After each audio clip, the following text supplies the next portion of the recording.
and welcome to Anne's Family Recipe. Today I'm going to share with you all of the quick and easy party foods that I made for my son Andrew's first birthday party.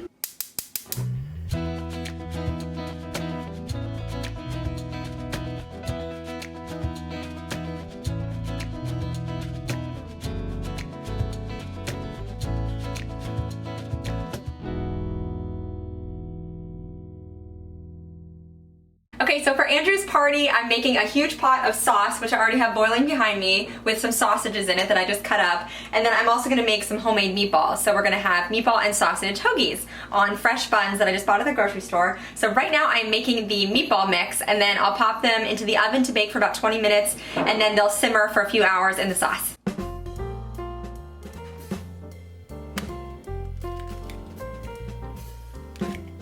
And I have a full recipe video for my sauce and meatballs, which I'll link for you down below. I realize that when you hear sauce and meatballs, that doesn't necessarily scream quick and easy, but I promise it only takes me about 15 minutes, I would say, to get my sauce started and the meatballs mixed and rolled and into the oven. You know, your oven can be preheating for the meatballs while you prep your sauce, and then it just simmers all afternoon. So like every 20 or 30 minutes, you can just give it a quick stir, and it's kind of a set it and forget it kind of a thing. And then what I did for the party was, once everything had simmered for a long time, I allowed the pot of sauce and meatballs and sausage to cool down a little bit, and then I transferred all of the meat and a little bit of the sauce into my crock pot. And then I popped that into the fridge overnight and pulled it out a little bit in advance, just so it wasn't really cold before the party started. And then I put it into the actual like base warmer of the crock pot and put it on high for about an hour, just so that everything cooked through before the guests arrived. And then any sauce that I had left over, I just saved for future use. That's the great thing about making a huge pot of sauce. I had lunch for all my party guests, plus I have dinner ready to go for a couple of nights this coming week too.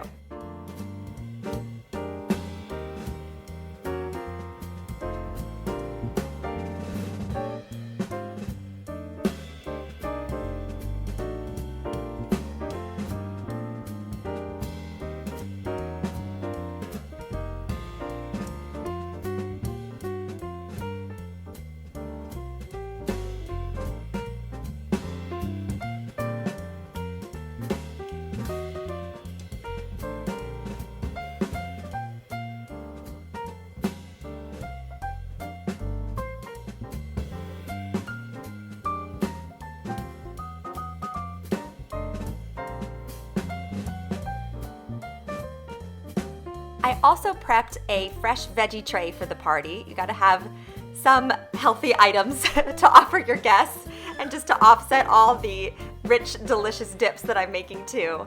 I always like to do this. I think it's more cost effective if you just make a veggie tray yourself, and it doesn't take too long. I just wash and dry all my vegetables. I try to have an array of colors.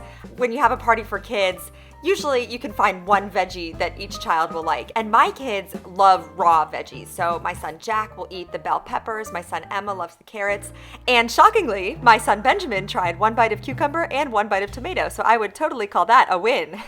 So the next thing I'm making is my buffalo chicken dip, which is so delicious. I have a full-length video for this too, where I made buffalo chicken dip and also barbecue chicken dip. So you can check that out if you're interested in either of those two complete recipes. But I'm gonna throw it together real quick here. I had 2 bricks of cream cheese that I just brought to room temperature, so I let them sit out on the counter for a couple hours, and I sort of use my spatula to get them going a little bit. And then to that I'm adding a cup of ranch dressing, and I prefer ranch with wings as opposed to blue cheese, but you could definitely substitute blue cheese dressing here too if you prefer that flavor. And then what else do I have here? My Frank's Red Hot sauce, so that's gonna be about 3/4 of a cup of this. And you can totally alter this to taste based on how spicy you want your dip. Just remember, you can always add more, but you can't take it away. And then to this, I'm keeping it super simple today, and I'm just using canned chicken. So this is, how many ounces? I think it's like 12.5 ounces. I just get these at Aldi. It's already pre-cooked chicken breast, and I'm just gonna use my fingers before I dump this whole can in. I did drain it of the liquid, but I'm gonna use my fingers to just break the meat apart a little bit, and then it'll come apart a little bit more too as we stir everything together. So I have 2 cans of chicken that I'll add in.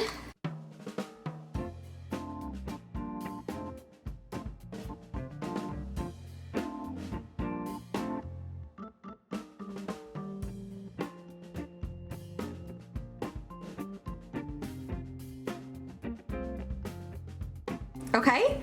And then the last ingredient is just some cheese. I've used Colby Jack cheese before. Today I'm using mild cheddar, and I just shredded this myself, and this was 1 8-ounce brick of mild cheddar. And you can reserve some to sprinkle on top at the end, or you can just pour it all in. I'm just gonna dump it all in today. And then what I'm gonna do is pop this in the microwave just in like, I don't know, 30-second increments, maybe minute-long increments, and just stir it up so it all kind of comes together into the dip. And then I'm gonna put it into a disposable pan because the party is at a relative's house tomorrow. That way we can just throw away the pan when we're all done. But what I'll do before we eat it is pop it into the oven, and then it'll get nice and bubbly. So I can pop it in at like 350 degrees, maybe for about 20 or 30 minutes before the party starts, and it'll get kind of golden brown and bubbly on top. So that's when, if you do want to add a little extra cheese, you can do that.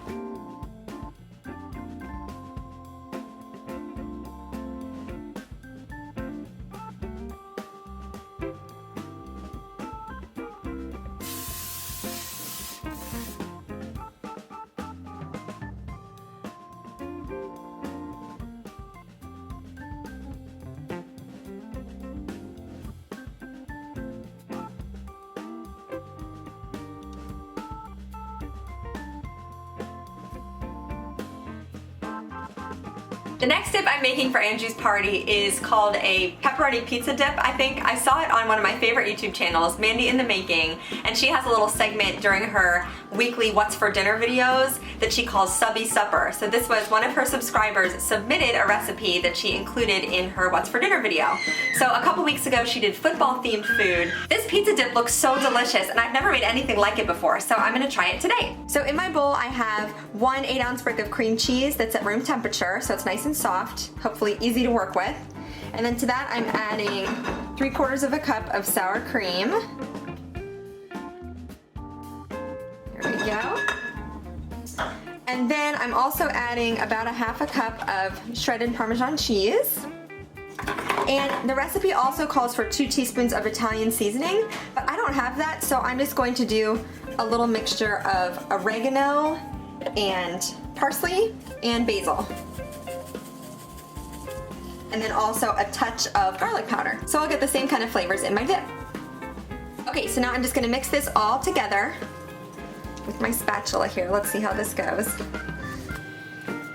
Mandy suggested you could also use an electric mixer, which I might choose to do here in a minute. Let's see. Okay, well I actually just broke my rubber spatula, so I'm switching over to a metal spoon, and this is working much better. It definitely helped that the cream cheese was at room temperature though, because it's nice and soft and it's just incorporating easily into all the other ingredients. It smells good too. I just snuck a quick taste of the cream cheese mixture and it was amazing. I'm super excited for this dip. So my next step is to actually put it into the baking dish. So I'm gonna use a little bit of baking spray here in my 8x8 glass baking dish. I'll just spray that so nothing sticks. I did have a 9x13 like shallow disposable cake pan, but I think that's just a little bit too big for the amount of mixture we have. So I'll just use the 8x8, and then this cream cheese mixture will go right into the bottom. And then I'll spread it out into an even thin layer.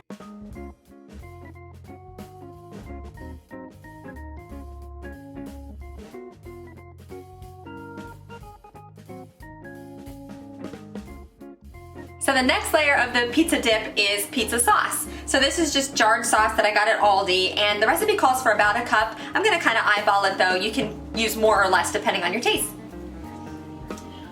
All right, so we'll just try and pour this over evenly. And then I'll spread it out. That looks good.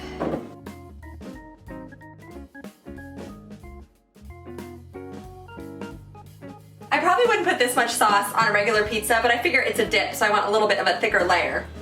Smells good, looks good. So now the next step is my shredded mozzarella cheese. So I just bought an 8-ounce brick and then shredded it by hand myself, and I'll sprinkle that all over the top.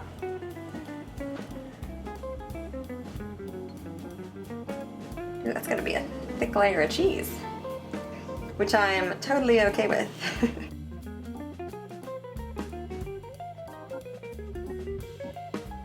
So my last step is to top the dip off with pepperoni. Now I just bought regular pepperoni because I was trying to do a one-stop shopping at Aldi, but Mandy used these like mini Roni cups, which I think she got at Walmart. I can't quite remember, but they're out there somewhere. Maybe at your regular grocery store too. But whatever you want to use is fine. I'm gonna cover this with pepperoni.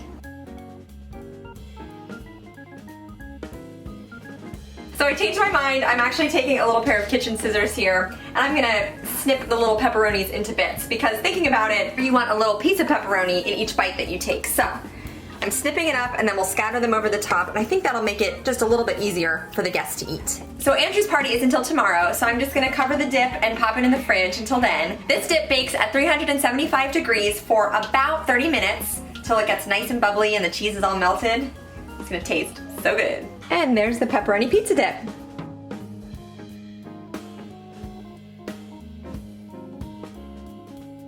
So it's party day, and I have one more salad that I want to make. It's called a Snickers apple salad. This recipe comes from my husband's Aunt Jerry, who has graciously made this for a couple of parties I've hosted in the past, and it is so good. Obviously, I'm using the term salad very loosely because there are Snickers, Cool Whip, pudding, and green apples in this salad. So there's one healthy component. That's good, right? Okay, so I'm starting over here. I have 6 green apples that I just washed and dried, and I'm just gonna dice those up really quick. You don't even have to peel them. And then I'm gonna chop up some little mini Snickers bars. I just bought a 10-ounce bag. Luckily, well, it's not even October yet, but all the Halloween candy is out in the grocery stores, so I could easily find a bag of Snickers. And then I've got a box of instant vanilla pudding here.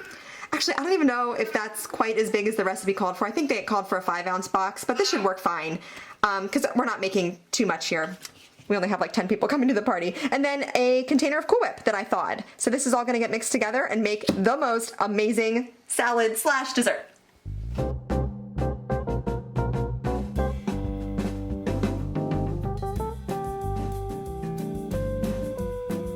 So this is Andrew's first birthday party. So he's my 4th child. And comment below if this sounds, if this rings true to you. But with my first son, Jack, who is now 7, I had a super elaborate birthday party for him. He used to love watching the Weather Channel on TV. We got very few channels. So he would watch the Weather Channel because they would play music in the background, and he'd stand in front of the TV and dance. So I had this really nice Weather Channel birthday party there. We invited all our family and friends. I borrowed a sewing machine, and I cut out little raindrops out of paper, and I hand sewed a raindrop garland that came out of clouds that were hanging from the ceiling. And I made a big garland of photos of him from every month of his life through his first year. The things you do for your firstborn child. Now I'm on my 4th child, and the theme for Andrew's party is we're gonna watch the Steelers game, and I bought some yellow plates for his birthday cake. So sorry, Andrew, but I think at age 1 he'll be okay with it. It's a very small party. We're inviting 10 people, just my husband's family, because we saw most of my family last weekend for the York Fair. So I'm just making a couple of party snacks. We're gonna hang out. Maybe Andrew will get a couple gifts that he can open. We'll see if he likes his smash cake, which my mother-in-law made for him, and we're gonna have a good time.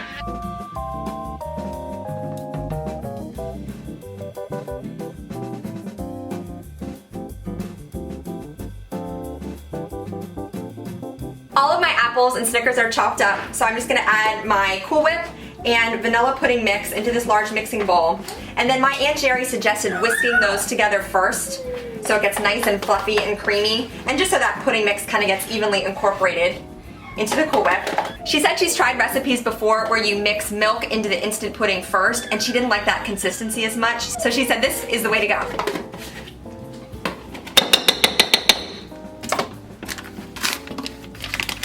I'll just sprinkle the instant vanilla pudding over top. And then I've got my whisk here. Ooh, it is fluffy. We'll whisk that all together. Okay, so now I'm just gonna add my apples and my Snickers bar into my bowl and then mix it all together. Hopefully I can do this without losing too many overboard. Definitely smells like fall.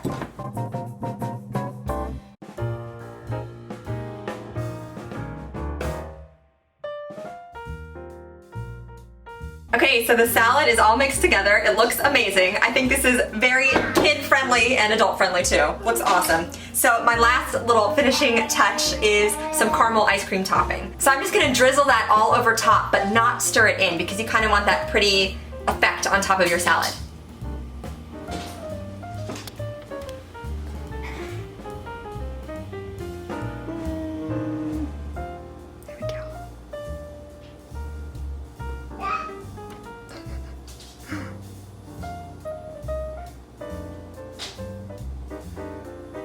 would say that looks pretty delicious. So here's the final spread. There's the meatballs and sausage in the crock pot. I had provolone cheese and Parmesan cheese to eat with the sandwiches. I also made a 2-ingredient queso dip, which was just Velveeta and salsa melted together, which was amazing. That Snickers and apple salad was probably the biggest fan favorite, along with this pizza dip, which I think is my new favorite dip. My husband could not stop raving about it. It was incredible. And then here's the birthday cake that my mother-in-law made for Andrew. It was French vanilla on top and then like a brownie cake on the bottom with a fudge layer in the middle and homemade buttercream. And the kids just had a good time playing with their cousins. The balloons were supposed to be decorations, but I didn't get that far before everybody wanted to just play with them, and that was okay.